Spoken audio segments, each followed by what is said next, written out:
Assalamualaikum warahmatullahi wabarakatuh. Saya Hovifah Septriana dengan NIM 19040100173 dari kelas Farmasi D 2019 dengan mata kuliah Teori Farmakologi 2. Kali ini saya akan membahas tentang farmakologi anti kanker. Yang pertama adalah definisi. Kanker adalah suatu penyakit sel dengan ciri gangguan atau kegagalan mekanisme pengatur multiplikasi dan fungsi homeostatis lainnya pada organisme multiseluler. Kanker merupakan penyakit sel yang dicirikan dengan perubahan mekanisme yang mengatur proliferasi pembelahan dan diferensiasi sel, sehingga sel mengalami kelainan kromosom atau mutasi yang menyebabkan siklus sel berlangsung terus-menerus atau sel terus berproliferasi namun tidak berdiferensiasi. Adalah jenis-jenis kanker. Yang pertama ada karsinoma. Karsinoma adalah jenis kanker yang berasal dari sel yang melapisi permukaan tubuh atau permukaan saluran tubuh. Misalnya jaringan seperti sel kulit, testis, ovarium, kelenjar mukus, sel melanin, payudara, leher rahim, kolon, rektum, lambung, pankreas, dan esofagus. Yang kedua ada limfoma. Limfoma adalah jenis kanker yang berasal dari jaringan yang membentuk darah. Misalnya jaringan limfe, lakteal, limfa, berbagai kelenjar limfe, timus, dan sumsum tulang. Limfoma spesifik antara lain adalah penyakit Hodgkin atau kanker kelenjar limfe dan limfa.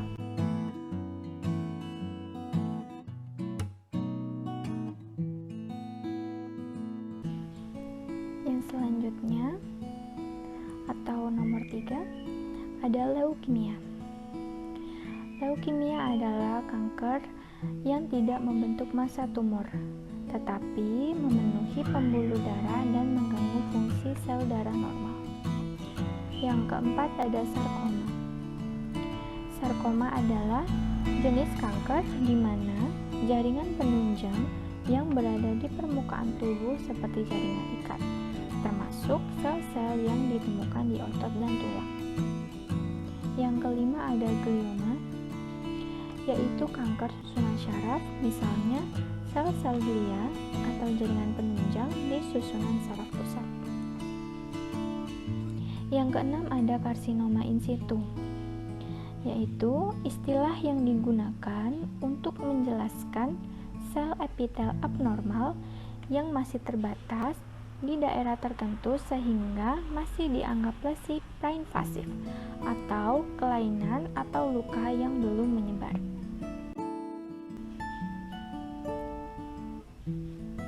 Yang ketiga ada penyebab kanker. Karsinogen secara umum dapat diartikan sebagai penyebab yang dapat merangsang pembentukan kanker. Beberapa karsinogen yang diduga dapat meningkatkan resiko terjadinya kanker adalah sebagai berikut. Yang pertama adalah senyawa kimia atau zat karsinogen. Dalam hal ini adalah zat pewarna, zat pengawet, serta bahan tambahan pada makanan dan minuman. Yang kedua ada faktor fisika, yaitu berupa bom atom dan radioterapi agresif atau radiasi sinar pengion. Yang ketiga ada virus. Beberapa jenis virus berhubungan erat dengan perubahan sel normal menjadi sel kanker. Virus ini disebut virus onkogenik. Yang keempat ada hormon. Pemberian hormon tertentu secara berlebihan dapat menimbulkan kanker pada organ tubuh yang dipengaruhinya. Yang keempat ada pengertian dari anti kanker. Anti kanker atau sitostatika adalah suatu pengobatan untuk mematikan sel-sel secara fraksional atau fraksi tertentu mati. sehingga 90% berhasil dan 10% tidak berhasil. Bahan sitostatika adalah zat obat yang merusak dan membunuh sel normal dan sel kanker, serta digunakan untuk menghambat pertumbuhan tumor malignan. Istilah sitostatika biasa digunakan untuk setiap zat yang mungkin genotoksik, mutagenik, ontogenik, teratogenik, dan sifat berbahaya lainnya. Selanjutnya, sitostatika juga tergolong obat yang beresiko tinggi karena mempunyai efek toksik yang tinggi terhadap sel, terutama dalam reproduksi sel, sehingga dapat menyebabkan karsinogenik, mutagenik, dan teratogenik. Obat anti kanker bekerja dengan membunuh atau menghambat pertumbuhan sel kanker. Gangguan ini dapat terjadi pada sintesis DNA, RNA, dan replikasi sel. Pengaruh ini juga akan dialami sel-sel sehat yang mempunyai sifat membelah cepat, seperti sumsum tulang, saluran cerna, dan kulit. Yang kelima ada klasifikasi obat anti kanker. Yang pertama, berdasarkan titik tangkap kerja obat pada siklus sel. Pertama, ada cell cycle specific atau CCS atau obat siklus sel spesifik, bersifat toksik secara selektif, yaitu pada sel yang sedang berproliferasi. Obat-obat golongan ini adalah antimetabolit seperti sitarabin, fluorouracil, azositidin, mercaptopurin, thioguanin, dan methotrexate. Selain itu, ada juga bleomycin, alkaloid podofilin, dan alkaloid vinca. Yang kedua ada cell cycle non-specific atau CCNS atau obat siklus sel non-specific, efektif terhadap tumor dengan proliferasi tinggi pada semua tingkat proliferasi sel kecuali G0. Obat-obat golongan ini adalah golongan alkilator seperti busulfan, siklofosfamid, mecloretamin, melvalan, dan tiotepa. Antibiotika seperti dactinomycin, daunorubicin, doxorubicin, metramycin, dan mitomycin, cisplatin, dan nitrosourea atau BCNU, CCNU, dan metal CCNU. Yang selanjutnya ada klasifikasi obat anti kanker berdasarkan jenis kimia dan cara kerjanya. Pertama, ada bahan alkilator. Obat-obat ini merusak DNA sehingga mengganggu replikasi sel tumor. Penggunaan alkilator jangka panjang dapat menimbulkan masalah gametogenesis dan terutama jika dikombinasi dengan iradiasi dan dapat meningkatkan kejadian leukemia non-limfositik. Yang kedua ada antimetabolit. Kelompok ini bekerja dengan cara masuk ke dalam materi pembentuk inti sel baru atau berikatan secara tetap dengan berbagai enzim vital di dalam sel, sehingga mencegah proses normal pembelahan. Yang ketiga ada bahan alam. Alkaloid vinca yaitu vincristin, vinblastin, dan vindesin digunakan untuk mengobati leukemia akut, limfoma, dan beberapa tumor padat seperti kanker payudara dan kanker paru. Alkaloid vinca dapat menyebabkan alopecia reversible, menyebabkan iritasi lokal yang berat, dan harus dilakukan upaya untuk mencegah ekstravasasi. Yang keempat ada senyawa lain, dan yang terakhir ada hormon dan antagonis hormon. Pengobatan ini tidak kuratif, tetapi bersifat palliatif, yang pada sebagian pasien dapat menekan penyakit sampai bertahun-tahun. Namun, obat ini tidak digunakan pada anak-anak. Berikutnya, atau yang keenam, adalah mekanisme kerja berdasarkan golongan obat serta contoh obat. Yang pertama ada kemoterapi. Kemoterapi adalah proses pengobatan dengan menggunakan obat-obatan yang bertujuan untuk membunuh atau memperlambat pertumbuhan sel-sel kanker.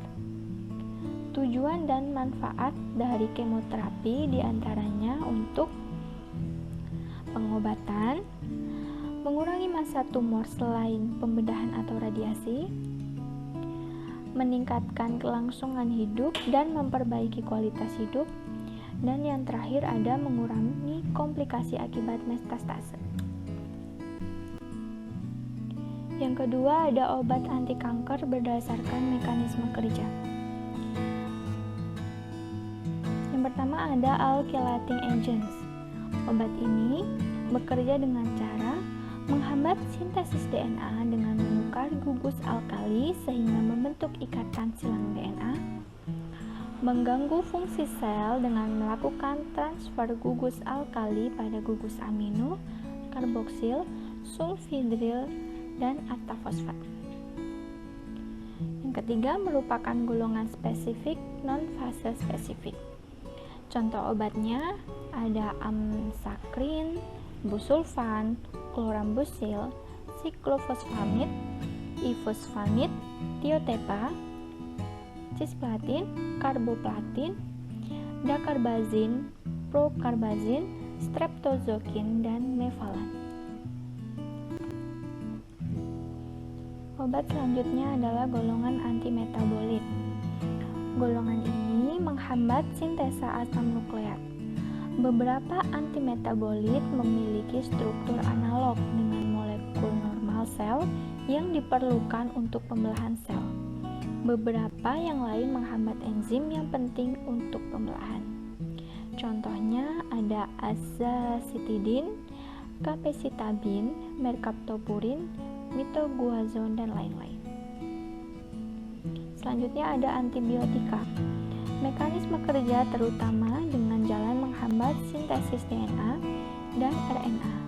Contoh obatnya ada actinomycin, bleomycin, doxorubicin, dan lain-lain. Yang selanjutnya ada obat hormonal seperti tamoxifen, yaitu sebagai antiestrogen kanker payudara yang mempunyai reseptor estrogen, leuprolid goserelin sebagai analog GnRH yang menghambat pelepasan gonadotropin, dan yang terakhir ada flutamid yang bertugas sebagai anti-androgen. Yang selanjutnya ada alkaloid vinca. Yang pertama ada mitotic spindle yang menyebabkan disolusi struktur mitotic spindle pada fase mitosis. Yang kedua ada topoisomerase inhibitor yang mengganggu fungsi enzim topoisomerase sehingga menghambat proses transkripsi dan replikasi. Yang ketiga ada cytoprotective agents. Contohnya ada amifostin dan dexrazoxan.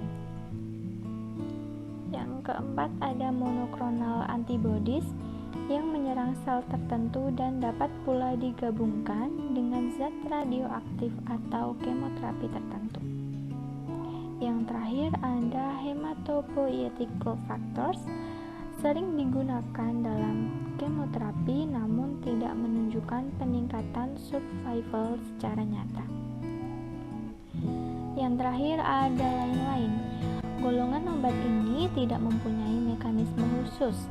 Antara lain ada L-asparaginase, hexametilamin, estramustin, anegrilit, interferon alfa, dan okterotit IL-2.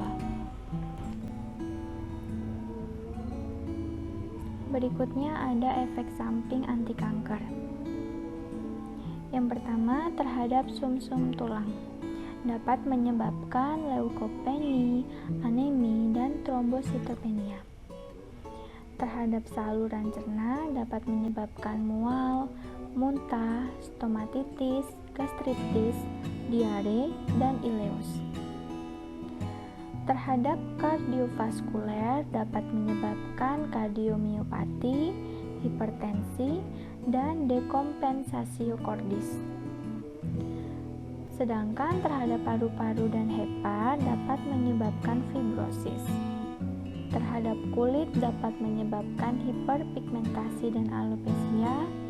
Terhadap syaraf dapat menyebabkan parestesi, neuropati, dan tuli. Terhadap pankreas dapat menyebabkan pankreatitis. Terhadap uterus atau rahim dapat menyebabkan pendarahan. Dan terhadap kandung kemih dapat menyebabkan sistitis. Yang terakhir ada terapi non-farmakologi.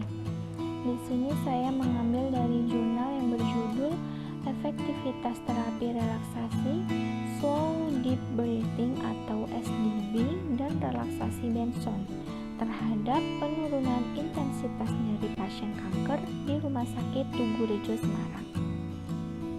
Dalam jurnal ini dijelaskan bahwa terapi non-farmakologi mencakup pendekatan secara fisik dan perilaku kognitif. Baik, yang pertama ada tujuan pendekatan secara fisik, yaitu agar nyeri berkurang, mempengaruhi disfungsi fisik, mengubah respon fisiologis, serta mengurangi ketakutan yang berhubungan dengan imobilitas terkait nyeri. Yang kedua ada tujuan perilaku kognitif untuk mengubah persepsi dan perilaku pasien terhadap nyeri, serta mengajarkan pasien untuk mengontrol nyeri lebih baik seperti menggunakan distraksi dengan tepat, berdoa, mendengarkan musik, pemberian relaksasi nafas dalam, serta pemberian relaksasi imajinasi terbimbing. Yang pertama, kita akan membahas terapi relaksasi Benson. Apa yang dimaksud dengan terapi relaksasi Benson? Jadi, terapi relaksasi Benson yaitu terapi untuk menghilangkan nyeri, insomnia, dan kecemasan dengan upaya memusatkan perhatian pada suatu fokus dengan menyebut berulang-ulang kalimat yang telah dipilih dan menghilangkan berbagai pikiran yang mengganggu. Relaksasi Benson merupakan teknik relaksasi yang digabungkan dengan keyakinan yang dianut oleh pasien dan akan menghambat aktivitas saraf simpatis yang dapat menurunkan konsumsi oksigen oleh tubuh, dan selanjutnya otot-otot tubuh menjadi rileks sehingga menimbulkan perasaan tenang dan nyaman. Yang selanjutnya ada terapi relaksasi slow deep breathing atau SDB. Relaksasi slow deep breathing atau SDB adalah bentuk latihan nafas yang terdiri atas pernafasan abdomen atau diafragma dan pursed lip breathing. SDB akan menstimulasi saraf otonom yang mempengaruhi kebutuhan oksigen dengan mengeluarkan neurotransmitter. Respon saraf simpatis dari SDB adalah dengan meningkatkan aktivitas tubuh, sedangkan respon saraf parasimpatis adalah menurunkan aktivitas tubuh. Terima kasih telah menyaksikan video tentang farmakologi anti kanker. Semoga bermanfaat. Sampai jumpa di video selanjutnya. Wassalamualaikum warahmatullahi wabarakatuh.